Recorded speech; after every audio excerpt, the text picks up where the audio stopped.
آج کل نبی صلی اللہ علیہ وآلہ وسلم کے میلاد کو لوگ ایک جشن کی طرح مناتے ہیں، ایک رسم کے طور پر مناتے ہیں، مگر ایک عبادت سمجھ کر نہیں۔ حالانکہ عید الفطر، عید الاضحیٰ کے دن میرے نبی پاک صلی اللہ علیہ وسلم نے 5 نمازوں کے علاوہ ایک نماز زائد پڑھی، اور آج عید میلاد النبی مناتے ہوئے 12 ربیع الاول کے مبارک دن کے موقع پر بھی ایک نماز بھی نہیں پڑھی جاتی، جو کہ ناجائز ہے، غلط ہے۔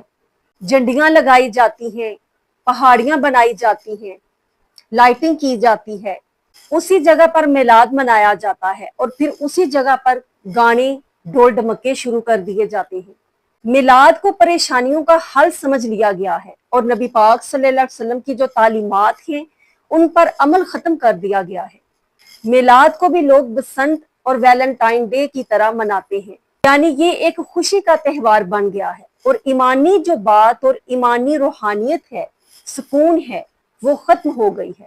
کہیں پر خانہ کعبہ کا بہت بڑا ماڈل بنا کر لگایا جاتا ہے، کہیں پر روضہ رسول کا بہت بڑا ماڈل بنا کر لگایا جاتا ہے۔ یہ عقیدت اور یہ صرف محبت تک محدود رہ گیا ہے، عمل ختم ہو چکا ہے۔ اور اس سے بڑا المیہ یہ ہے کہ میلاد النبی کے اس مبارک مہینے میں جو میلاد پڑھنے کے لیے نعت خواں بلائے جاتے ہیں، انہوں نے وہ رنگ اپنا لیا ہے جس کا شریعت میں کہیں دور دور سے بھی ذکر نہیں ملتا، تذکرہ نہیں ملتا۔ نعت خوانی کو وہ رنگ دے دیا گیا ہے جو کہ اسلام میں اس کا وجود ہی نہیں پایا جاتا۔ گانے میں اور نعت میں فرق کرنا مشکل ہو چکا ہے۔ جو لوگ محافل میں شریک ہوتے ہیں، اوپر سے وہ نعت سن رہے ہوتے ہیں، لیکن اندر سے اس گانے کی دھن چل رہی ہوتی ہے جس کے ساتھ وہ نعت میچ کر رہی ہوتی ہے، کیونکہ ہر نعت کو گانے کی دھن پر ہی آج اسی طرز پر جو ہے وہ پڑھا جاتا ہے، اور میوزک کے بغیر آج نعتیں بھی نہیں پڑھی جاتی۔ اور آنے والی جو معلمات ہیں ان کا رنگ ڈنگ اور سٹائل کسی شادی کی تقریب سے کم نہیں ہوتا۔ فرق محسوس نہیں ہوتا کہ یہ نبی آخر الزمان صلی اللہ علیہ وآلہ وسلم کی تشریف آوری کی خوشی میں قصیدہ نعت پڑھنے جا رہی ہیں یا کہ کسی شادی کی تقریب میں رقص کرنے جا رہی ہیں۔ جس نبی کا آپ میلاد سن رہے ہیں، سیلیبریٹ کر رہے ہیں، ادب کے لیے، ثواب کے لیے، اجر کے لیے، محبت کے ساتھ، عقیدت کے ساتھ، کیا یہ صرف محبت اور عقیدت صرف ایک احترام کی حد تک ہے، ایک دکھاوے کی حد تک ہے؟ عمل کہاں پر ہے؟ محبت، عقیدت اور احترام کا تقاضا تو یہی ہے نا کہ وہ تمام چیزیں ملحوظ رکھی جائیں محفل میلاد کے موقع پر، جشن میلاد النبی کے موقع پر، جس کو نبی آخر الزمان نے پسند فرمایا۔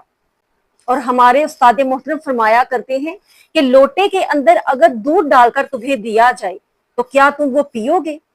تم انکار کرو گے کہ لوٹا دودھ ڈالنے کے قابل نہیں، یہ جس چیز کے لیے بنا ہے یہ اسی چیز کے لیے استعمال ہو سکتا ہے۔ اسی طرح نعت کو بھی تم گانے کی طرز پر، گانے کی دھن میں ڈال کر نہیں پڑھ سکتے۔ یہ نعت کے تقدس کے خلاف ہے، یہ نبی صلی اللہ علیہ وآلہ وسلم کے محبت کے خلاف ہے۔ میلاد منانے کا مطلب ہے کہ ہمیں نبی صلی اللہ علیہ وآلہ وسلم کی تشریف آوری کی خوشی ہے، اور اس کا شریعت کے مطابق، شریعت کے دائرے میں رہتے ہوئے اظہار کرنا نبی پاک صلی اللہ علیہ وسلم سے عملی محبت کا نمونہ ہے۔